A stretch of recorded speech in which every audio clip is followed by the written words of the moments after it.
The betrayal that changed everything. Jennifer discovers her brother, presumed dead for 8 years, is alive and entangled in a top-secret project. As she sets out to save him, she faces betrayal, danger, and shocking revelations at every turn. Will she have the strength to trust those who have deceived her and save her brother, knowing the truth could destroy everything? The setting sun streamed through Jennifer's office window, casting golden stripes across her desk. She stared at her monitor, feeling the day drag on endlessly. Behind her, the faint hum of the radio filled the room, but her thoughts were elsewhere. A sudden ring shattered the silence. "Hello?" Jennifer answered, slightly annoyed at the interruption. "Jenny? It's Mark." The voice on the other end was quiet, but laced with urgency. Jennifer froze for a moment. Mark? The same Mark she hadn't seen in over 10 years? Why was he calling now? Her heart began to race. "Mark, this is unexpected. How did you find me?"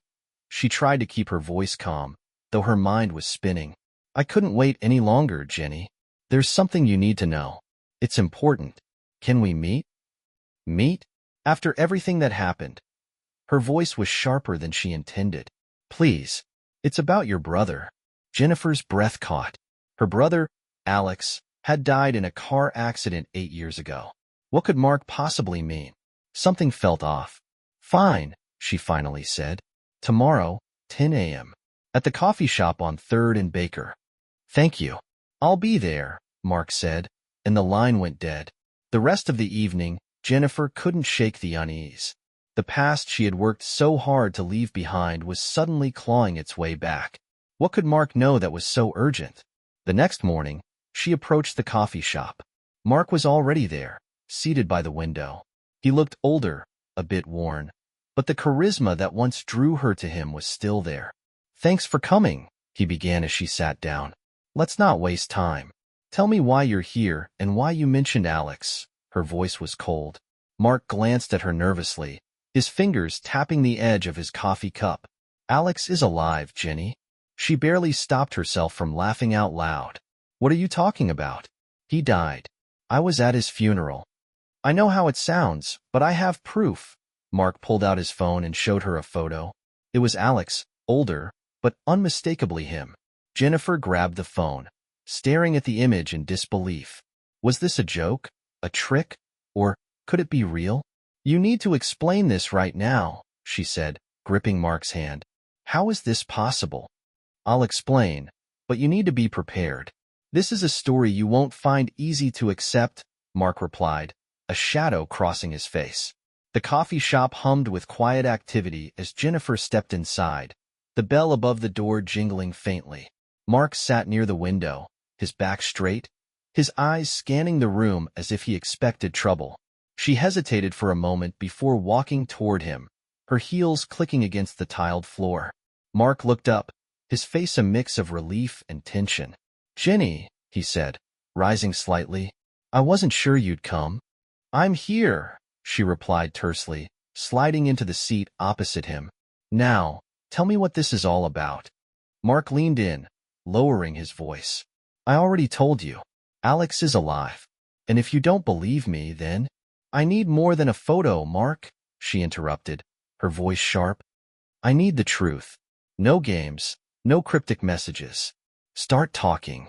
Before Mark could respond, a shadow fell across their table. Jennifer looked up to see a man she didn't recognize. He was tall and broad-shouldered, with a face that seemed both familiar and utterly foreign. His dark eyes locked onto hers, and a shiver ran down her spine. "Miss Carter," the man said, his voice low and calm, but with an edge that hinted at danger. "You're making a mistake." Jennifer blinked, taken aback. "Excuse me?" "Walk away from this," the stranger continued, ignoring Mark's glare. "You don't know what you're getting into. For your own safety, forget what he told you and go home." "Who are you?" she demanded, her voice trembling despite her efforts to stay composed. The man's lips curved into a thin smile. "Someone who knows more than you ever will. Take my advice, Miss Carter. It's better that way." Mark stood abruptly, his chair scraping loudly against the floor. "Back off," he growled, his fists clenched at his sides. The stranger didn't flinch. Instead, he leaned slightly closer to Jennifer. This isn't about your brother. It's about you. And if you don't walk away now, you'll regret it. Jennifer's breath caught in her throat. What does that mean? But before she could get an answer, the man straightened and walked away, his steps measured and deliberate. She turned to Mark, her mind racing. Who was that? She demanded. Mark shook his head, his jaw tight. I don't know, but whoever he is, he's lying. He's trying to scare you off. Jennifer stared at him, her heart pounding. Scare me off from what, Mark? What aren't you telling me? Mark hesitated, his gaze darting to the window. It's complicated. Complicated? She repeated, her voice rising. You drag me into this mess, show me a photo of my supposedly dead brother, and now some stranger shows up to warn me off? You'd better start explaining. Now. Mark leaned forward, his voice dropping to a whisper. Alex faked his death, Jenny. He had to. There were people after him. Dangerous people. And now they think you might know something. Jennifer felt the room spin around her. Why would they think that? I don't know anything. Because of me, Mark admitted, his voice heavy with guilt. I told them you might. I had no choice. They were going to kill me. Her stomach dropped. You used me? I'm trying to protect you, he insisted, his eyes pleading. I thought if I kept you close, I could keep them away from you. Jennifer's hands trembled as she pushed her chair back. I can't believe this. You've put me in danger because of your lies? It's not like that, Mark said, standing as well. But before he could finish, the sound of shattering glass filled the air. Jennifer turned just in time to see the stranger from earlier standing outside the coffee shop, staring directly at her through the broken window. He raised a finger to his lips, then disappeared into the crowd. Jennifer's pulse raced as she looked back at Mark. What the hell is going on? Mark grabbed her arm. We need to go. Now. Jennifer's heart pounded as Mark pulled her toward the back exit of the coffee shop. His grip on her wrist was firm, almost bruising, but she couldn't bring herself to protest. Her mind raced with questions, her body on edge from the shattered glass and the stranger's warning. Mark, where are we going? She demanded, her voice barely audible over the sound of her own pulse. Somewhere safe, he muttered, glancing over his shoulder. We need to move before they catch up. Who are they? She hissed, yanking her arm free. I'm not taking another step until you tell me what's going on. Mark stopped abruptly, his face twisted with frustration. Jenny, The door to the alley burst open, cutting him off. Four men in dark suits stepped into the narrow space, their faces obscured by sunglasses. The tallest of the group stepped forward, his expression cold and calculated. Miss Carter, he said, his voice unnervingly calm. You've been warned. Now, you'll come with us. Jennifer's breath hitched. She instinctively took a step back, her back pressing against Mark. You're not taking her anywhere, Mark growled, stepping in front of her. The man raised an eyebrow, a hint of amusement flashing across his face. Brave. Stupid, but brave. Jennifer's eyes darted around the alley, searching for an escape. Her pulse quickened when she spotted a stack of crates near a fire escape. Mark, she whispered, tugging on his arm. We can climb up there. Not without a distraction, he murmured back, his jaw tight. Before she could respond, Mark lunged forward, shoving one of the men into a stack of trash cans. The sudden noise startled the others, giving Jennifer just enough time to make a dash for the crates. She scrambled up, her hands trembling as she gripped the cold metal ladder of the fire escape. Jennifer, go! Mark shouted, his voice strained. She glanced back to see him wrestling with another man, his movements desperate but determined. Tears blurred her vision as she climbed higher, the chaos below growing fainter. She reached the rooftop, gasping for air, and looked down to see Mark pinned to the ground. The tallest man stared up at her, his lips curling into a smirk. Run all you want, Miss Carter, he called out. But we'll find you. Jennifer turned and sprinted across the rooftop, her mind a whirlwind of fear and guilt. She didn't stop until she reached the other side, where a narrow gap separated her from the next building. She hesitated, her chest heaving. You can do this, she whispered to herself, backing up a few steps before running and leaping across. She landed hard, her knees scraping against the rough surface, but she didn't stop. She kept moving, the adrenaline drowning out the pain. Finally, she found a stairwell leading down into an abandoned building. She slipped inside, her legs shaking as she collapsed onto the floor. She buried her face in her hands, trying to steady her breathing. "Mark," she whispered, guilt stabbing at her chest. She had left him behind, and now she had no idea if he was safe. Footsteps echoed in the distance, pulling her back to reality. She scrambled to her feet, her heart pounding once more. She needed a plan, but her thoughts were a jumbled mess.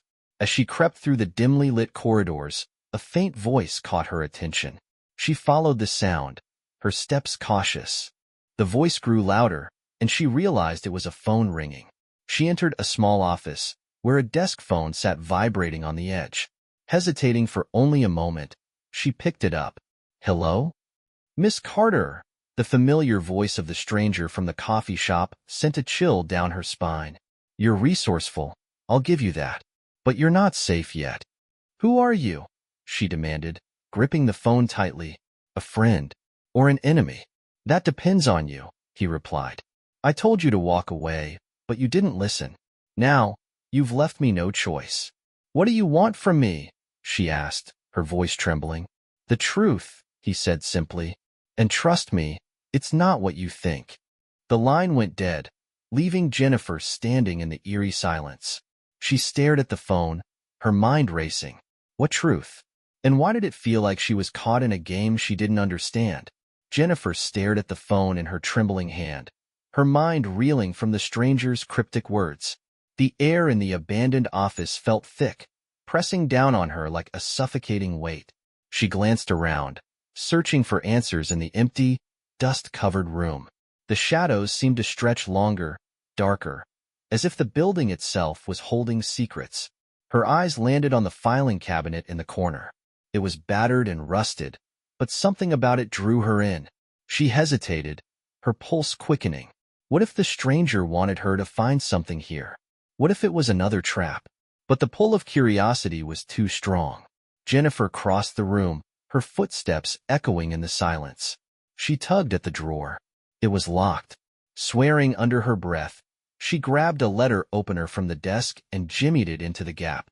With a sharp crack, the lock gave way. Inside, a stack of yellowed folders sat untouched. She flipped through them quickly, the contents mundane. Invoices, reports, old memos. Then, near the back, her fingers brushed against a folder marked with her brother's name. Alex Carter. Her breath hitched. She pulled it out carefully, her hands shaking. Inside were photographs, documents, and handwritten notes.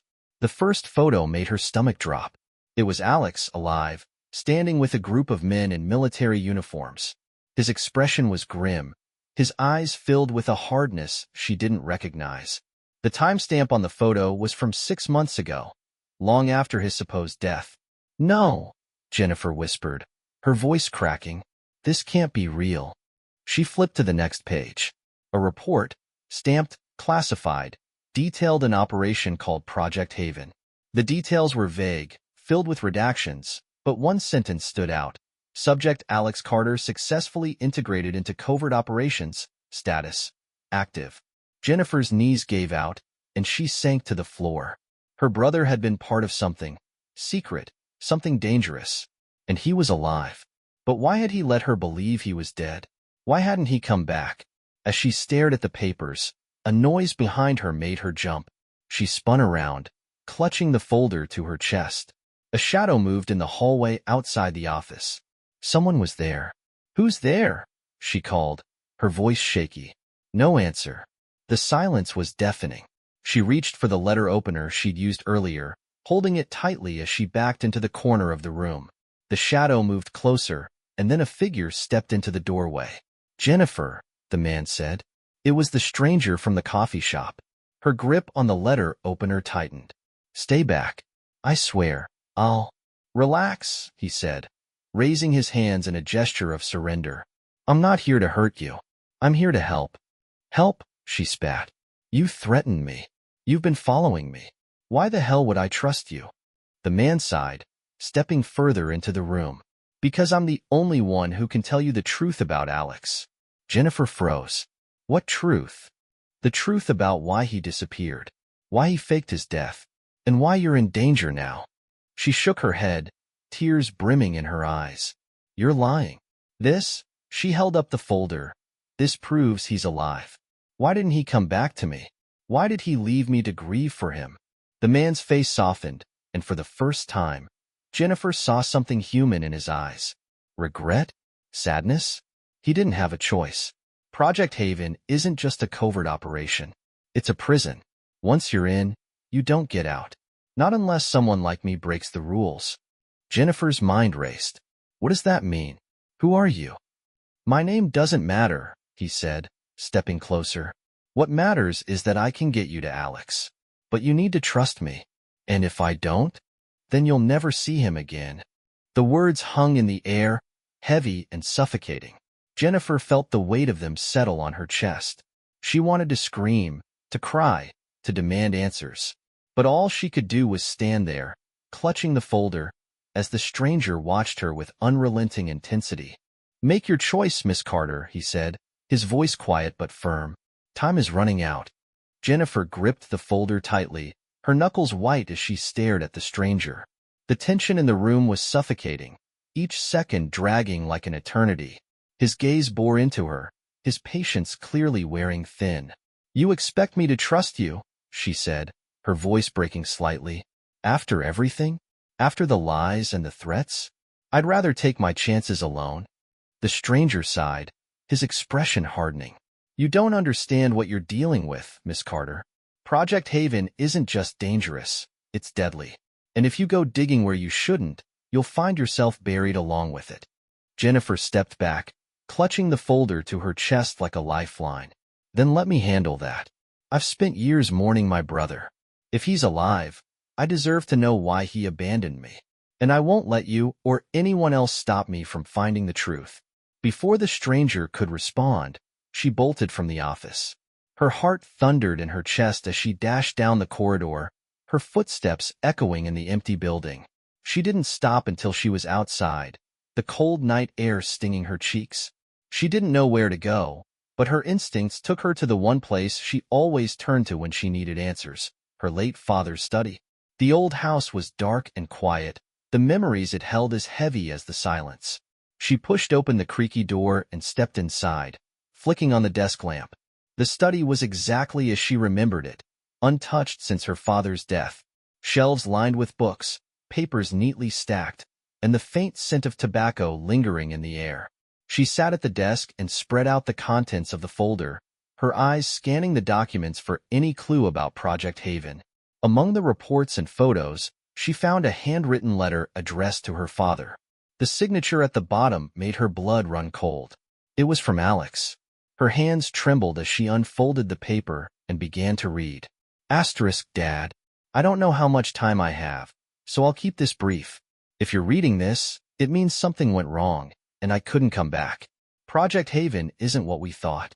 They lied to me, to all of us. It's not about protection, it's about control. They're using us, experimenting on us, and I can't stay silent anymore. I need you to protect Jennifer. She's the key to all of this, though I don't think she knows it yet. Keep her safe, no matter what it takes. And if anything happens to me, tell her I'm sorry. For everything. Alex asterisk. Jennifer's breath hitched as she finished reading. The words felt like a punch to the gut. Her brother had been trying to warn their father, to protect her, and somehow she was connected to the nightmare he'd been caught in. But how?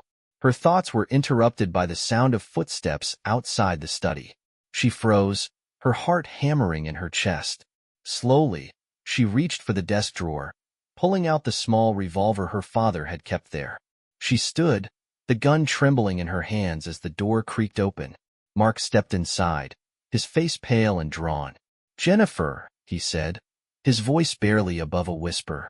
I thought you'd be here. Mark, she said, lowering the gun slightly. What are you doing here? How did you find me? He hesitated, his eyes flicking to the folder on the desk. We don't have time for this. They're coming for you. Who? she demanded, her voice rising. And why? What aren't you telling me? Mark ran a hand through his hair, looking more desperate than she'd ever seen him. Project Haven, it's not just a government program. It's a weapon, Jennifer. And you're part of it. She stared at him, her mind spinning. What are you talking about? I'm just me. No, he said, stepping closer. You're more than that. Your father. He was one of the founders. He built it, Jennifer. And when he realized what it had become, he tried to destroy it. That's why they're after you. You're the last piece of the puzzle. Jennifer felt like the ground had been ripped out from under her. Her father? Her brother? All tied to this shadowy project? She shook her head, tears streaming down her face. Why didn't anyone tell me? Why did they keep this from me? To protect you, Mark said. But now, there's no hiding anymore. If we don't move, they'll find you. And they won't let you go. Jennifer looked at the folder, then back at Mark. Her instinct screamed not to trust him, but what choice did she have? She grabbed the documents and shoved them into her bag. Fine, she said. But if you're lying to me again, Mark, I'll make sure you regret it. Mark nodded, his expression grim. Let's go. As they left the house, Jennifer couldn't shake the feeling that she was stepping into something far bigger and darker than she could imagine. And for the first time, she wasn't sure she'd make it out alive. Jennifer sat in the passenger seat, the silence between her and Mark heavy with unspoken words. The hum of the car engine filled the void, but it did little to drown out the storm raging in her mind. She clutched the folder in her lap, her eyes darting to Mark every few seconds. Something about him felt off. Where are we going? She finally asked, breaking the silence. Her voice was steadier than she expected, but her fingers trembled as she gripped the edge of her seat. Somewhere safe, Mark replied, his eyes fixed on the road. I have a contact who can help us. Someone who knows how to deal with Project Haven. Jennifer nodded, though doubt gnawed at her. Who is this contact? And why haven't you mentioned them before? Mark's grip on the steering wheel tightened, his knuckles turning white. It's complicated. Trust me, Jenny. This is the best option we have. Trust me. The words echoed in her head, bitter and hollow. She wanted to believe him, wanted to cling to the idea that he was still the Mark she used to know. But too many things didn't add up. His sudden appearance, his vague answers, the way he always seemed to know more than he let on. As the car turned onto a deserted road, her unease grew.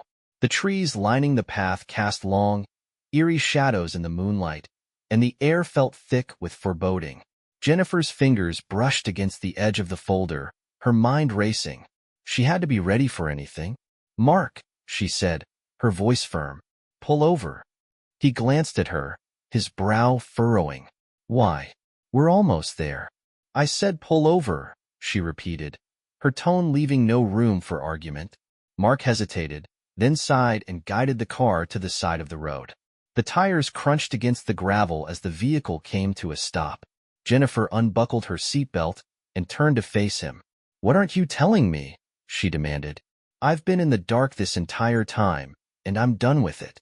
If you want me to trust you, then start talking. Mark's jaw tightened, and for a moment, she thought he might actually open up. But then his expression shifted, a flicker of something cold and calculating flashing in his eyes. Jennifer, he said, his voice low. You don't understand how dangerous this is. The less you know, the safer you. Stop lying to me, she snapped, her voice rising. I deserve the truth, Mark. I deserve to know why my brother is alive, why these people are after me, and why you've been acting like you're hiding something. The tension in the car was palpable. Mark's hands slowly released the steering wheel, and he turned to face her. For a brief moment, she thought she saw guilt in his eyes. But it was gone as quickly as it appeared. You're right, he said finally, his tone eerily calm. You do deserve the truth. Before she could react, he reached into his jacket and pulled out a small device.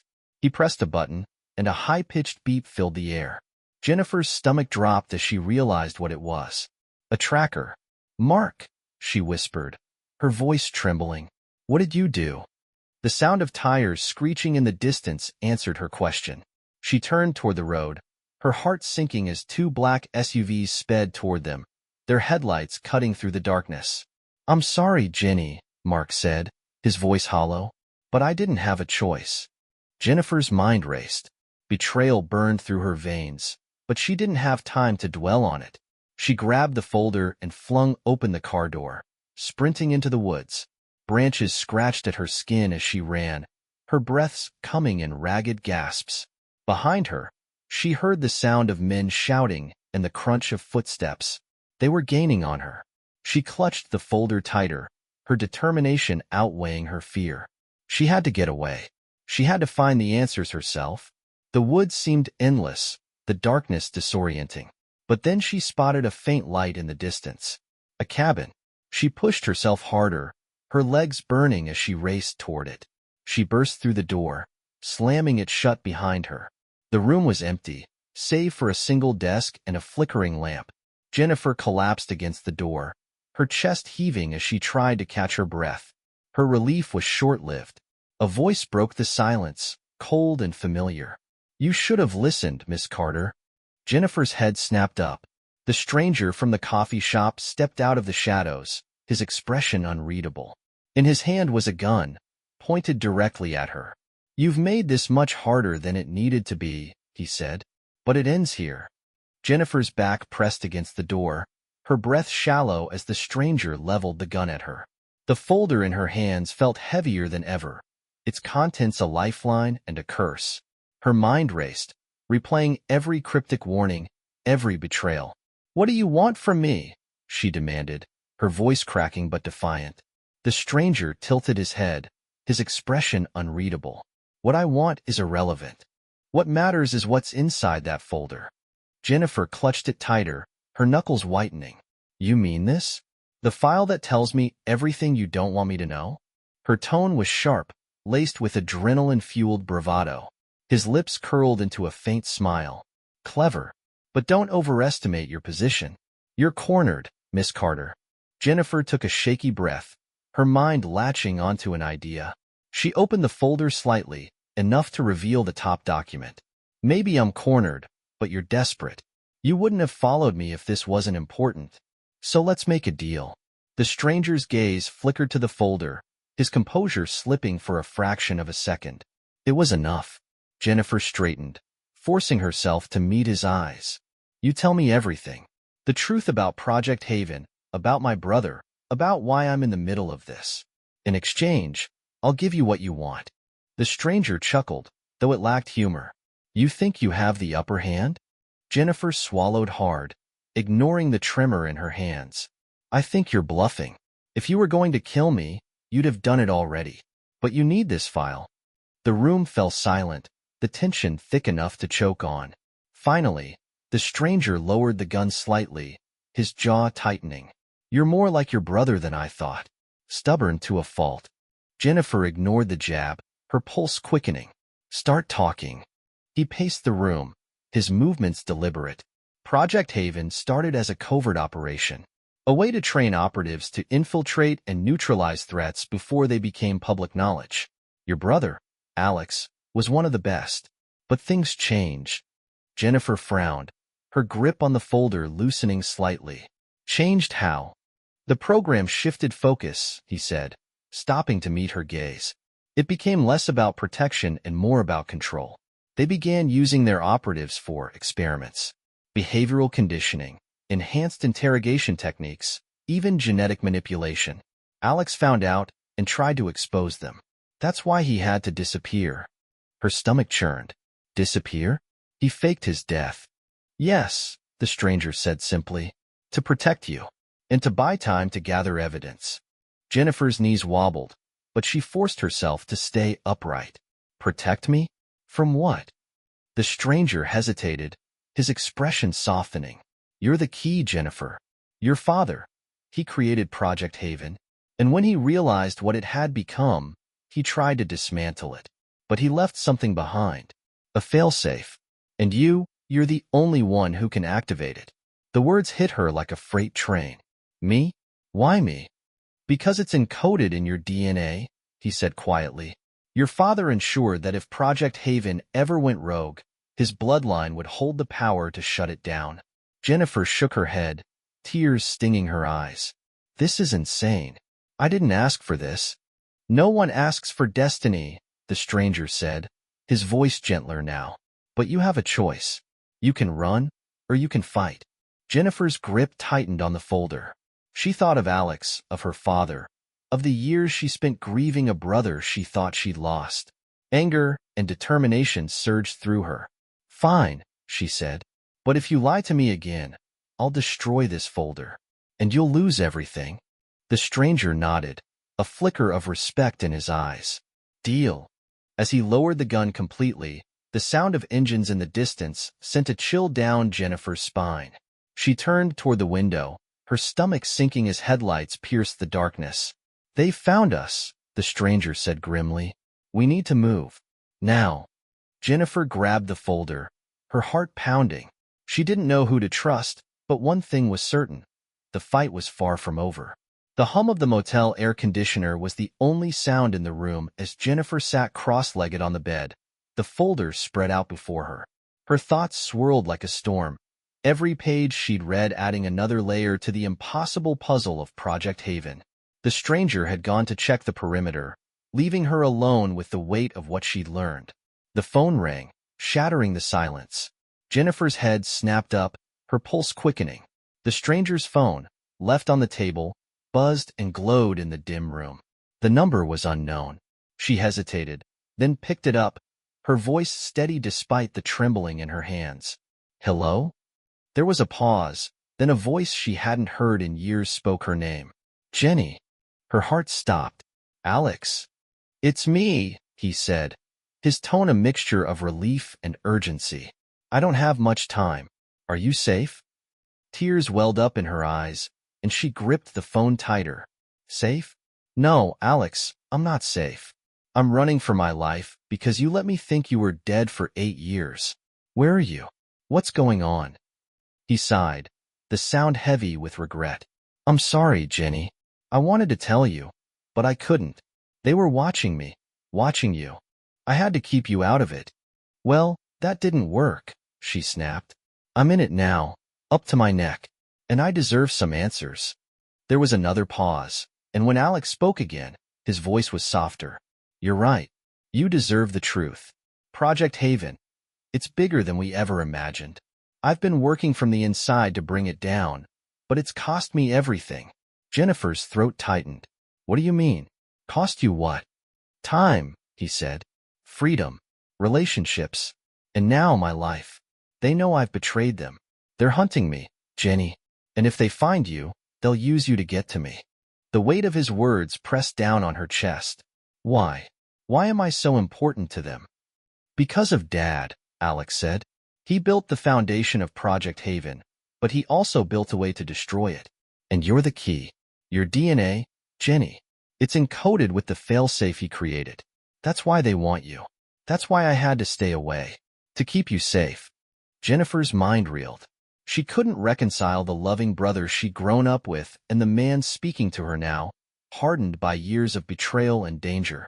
Alex, why didn't you tell me any of this before? Why did you let me grieve for you? Because I thought it was the only way, he said, his voice breaking. I thought if you believed I was gone, they'd leave you alone. But I was wrong. I underestimated how far they'd go. Tears spilled down her cheeks. You don't get to make that choice for me. You don't get to decide what I can handle. I know, Alex said, and I'm sorry. But right now, we don't have time for regrets. You need to listen to me. There's a safe house 2 miles from where you are. Inside, there's a drive with everything I've collected on Project Haven. You have to get it before they do. Jennifer wiped her face, anger and determination surging through her. And then what? What am I supposed to do with it? Take it to the press, he said. Expose them. It's the only way to stop them. Before she could respond, the line crackled, and Alex's voice grew faint. Jenny, I'm sorry for everything. I love you. Remember that. Alex, wait, she shouted, but the line went dead. She stared at the phone, her heart pounding. The door creaked open behind her, and the stranger stepped in, his expression grim. Who was that? he asked, his eyes narrowing. Jennifer stood, slipping the phone into her pocket. It was Alex, and he just gave me our next move. The stranger's jaw tightened. You trust him? After everything? He's my brother, she said firmly. I don't have a choice. The stranger hesitated, then nodded. Then let's move. We don't have much time. Jennifer grabbed the folder and followed him out the door, her mind racing with Alex's final words. If they were going to take down Project Haven, she had to succeed. Failure wasn't an option. The tires hummed against the pavement as the car sped down the deserted road. Jennifer sat in the passenger seat, her gaze fixed on the horizon, but her thoughts were far from the scenery outside. The weight of Alex's voice still echoed in her mind, his final words laced with both love and desperation. Beside her, the stranger drove in silence, his jaw clenched and his eyes scanning the road ahead. The tension between them was palpable, a mix of distrust and reluctant alliance that neither seemed eager to address. Jennifer clutched the folder in her lap, her fingers brushing against the edge of its contents, as if seeking reassurance from the truths it held. We're close, the stranger said abruptly, breaking the silence. Jennifer blinked, pulled from her thoughts. How close? Another mile, maybe two, he replied, his voice even but guarded. The safe house is isolated. We should be able to get in and out without drawing attention. Jennifer nodded, though unease churned in her stomach. She didn't trust how calm he sounded, how sure he seemed. After everything she learned, trusting anyone felt like a luxury she couldn't afford. The dashboard suddenly lit up, a series of beeps breaking the monotony of the drive. The stranger frowned and pressed a button, bringing up a small screen. A red dot blinked on the display, accompanied by a series of coordinates. Jennifer leaned forward, her heart skipping a beat. What is that? The stranger's lips pressed into a thin line. It's Alex. Or at least, it's his tracker. Her breath caught. You can see where he is? He hesitated, then nodded. Project Haven's operatives have trackers embedded in them. When he contacted you, it activated his signal. I've been monitoring it in case. In case what? She demanded, her voice rising. In case we needed to make a choice, he said, his tone measured but heavy. He's not far from here. Maybe 20 minutes in the other direction. Jennifer's heart raced as the weight of his words sank in. Alex was close. She could see him, talk to him, make sure he was safe. But the safe house, the drive, their mission. She glanced at the folder in her lap, its importance now a heavy reminder of the stakes. We have to go to him, she said, her voice firm. The stranger shook his head, his grip on the wheel tightening. If we deviate now, we'll lose our chance to get the drive. Without it, everything falls apart. Jennifer's chest tightened. I can't just leave him. He's my brother. And he's also the reason we have this chance, the stranger countered, his tone sharp. Do you think he'd want you to risk everything to save him? He's been fighting from the inside, Jennifer. He knows what's at stake. Her hands balled into fists, her nails digging into her palms. You don't understand. He's all I have left. I can't just abandon him. The stranger glanced at her, his expression softening for a moment. I do understand. But if you go to him, you might not just lose Alex. You might lose the chance to end this once and for all. Jennifer's mind raced, the weight of the decision pressing down on her. She looked at the blinking on the screen, then out the window at the road ahead. Every fiber of her being screamed to turn the car around, but the folder in her lap seemed to anchor her in place. What happens if we go to the safe house first? She asked, her voice trembling. We get the drive and take it to the press, the stranger said. With that evidence, we can dismantle Project Haven. Alex, he'll have to hold on a little longer. And if he doesn't? The stranger didn't answer. He didn't need to. The silence spoke volumes. Jennifer's chest ached as she looked back at the screen. The red dot pulsed steadily, each blink a reminder that time was slipping away. She closed her eyes, taking a deep, shuddering breath. Turn around, she said finally, her voice barely above a whisper. The stranger's hands tightened on the wheel. Jennifer, I said turn around, she repeated, her voice breaking but resolute. If there's even a chance to save him, I'll take it. The drive can wait. Alex can't. The stranger hesitated, then sighed and turned the wheel, guiding the car onto a side road. Jennifer's heart pounded as they sped toward the blinking dot, her mind a whirlwind of fear and determination. She didn't know what they'd find when they reached Alex, but she knew one thing. She wouldn't leave him behind. The car skidded to a stop in front of an abandoned factory, the tracker's signal strongest here. Jennifer leapt out, clutching the folder as she ran toward the building. The stranger followed, his gun drawn. Inside, the air was thick with dust and the faint hum of machinery. Jennifer's eyes scanned the shadows, her pulse racing. Then she saw him. Alex, slumped against a wall, his face pale but his eyes alive with recognition. "Jenny," he rasped, a weak smile breaking through his exhaustion. She ran to him, dropping the folder as she knelt by his side. "Alex," she whispered, tears streaming down her face. "I'm here. I've got you." "You shouldn't have come," he said, his voice barely audible. They'll find you." Before she could respond, the sound of footsteps echoed through the factory. Jennifer's blood ran cold as figures emerged from the shadows, guns drawn and faces masked. The stranger stepped in front of her, his stance protective. "Looks like we've got company," he said grimly. Jennifer tightened her grip on Alex's hand, her heart pounding as the operatives closed in. She knew she'd made her choice, but now, the consequences of that choice were staring her in the face. The air inside the abandoned factory was thick with tension, every creak of the structure echoing like a warning. Jennifer knelt by Alex, her hands trembling as she supported his weight. His eyes, though tired, held the same determination she remembered so well. "Stay with me," she whispered, steadying his frame. "We're getting out of here, Alex. Together." The stranger stood nearby, his focus unwavering as he scanned the shadows. "We need to move," he muttered. "They'll be here any second." Jennifer's head snapped up. "What do we do?" "Stick to the plan," the stranger said firmly. "Stay close and don't hesitate." Alex let out a weak laugh, his voice barely above a whisper. "You've always had a flair for the dramatic, Jenny."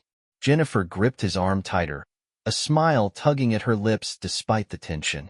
"And you've always had terrible timing for jokes?" Before she could say more, heavy footsteps echoed through the factory. Jennifer's stomach twisted as several figures emerged from the shadows, their movements deliberate. They were outnumbered, and the odds felt impossible. "Hand over the target," one of them ordered, his voice cold and commanding. The stranger stepped forward, positioning himself between Jennifer and the figures. "You'll have to come through me first." The air grew still for a moment before chaos erupted. The stranger moved swiftly, his calculated actions keeping the group at bay. Jennifer pulled Alex behind a stack of crates, her heart pounding. She knew they couldn't stay hidden for long. "Jenny," Alex murmured, his voice filled with pain. "Leave me. You have to save yourself." "Not a chance," she said firmly, her resolve unshaken. "I've come too far to lose you now." The stranger's movements were precise, but the numbers were against him. Jennifer's eyes darted around the room until they landed on an old fire extinguisher. Without hesitation, she grabbed it and hurled it toward the attackers, creating just enough of a distraction for the stranger to regain control. "Nice move," he called, a rare note of approval in his voice. Jennifer didn't respond. Her focus remained on Alex. She pressed her hands against his side, trying to steady him. "Hold on," she whispered. "We're almost through this." The noise began to die down, the attackers retreating or falling incapacitated. The stranger approached, his breathing heavy. "We need to go. Now." Jennifer nodded, helping Alex to his feet. Together, they moved toward the exit, every step feeling like a victory and a challenge. The cool night air hit them as they stumbled outside, their escape feeling both miraculous and surreal. The stranger drove them to the safe house in silence. Jennifer sat in the back with Alex, her hands never leaving his. His breathing was shallow, but he managed to give her a reassuring smile. "You're stubborn," he said, his voice soft. "Runs in the family," she replied, her eyes glistening with unshed tears. When they arrived, Jennifer worked quickly, cleaning and bandaging Alex's wounds. Her movements were methodical, but her heart was heavy with the realization of what they had just endured. The stranger stood watch, his presence a quiet reminder of the dangers still looming.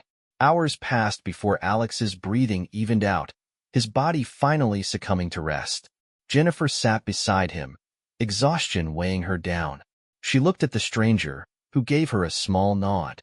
"You made the right call," he said quietly. "He's alive because of you." Jennifer looked back at Alex, her grip on his hand tightening. "I'll finish what he started," she said, her voice steady. "I'll make sure this ends." As dawn broke through the windows, Jennifer stood, her resolve hardening. The battle had been won, but the fight was far from over. What do you think of Jennifer's journey so far? Would you have made the same choice she did?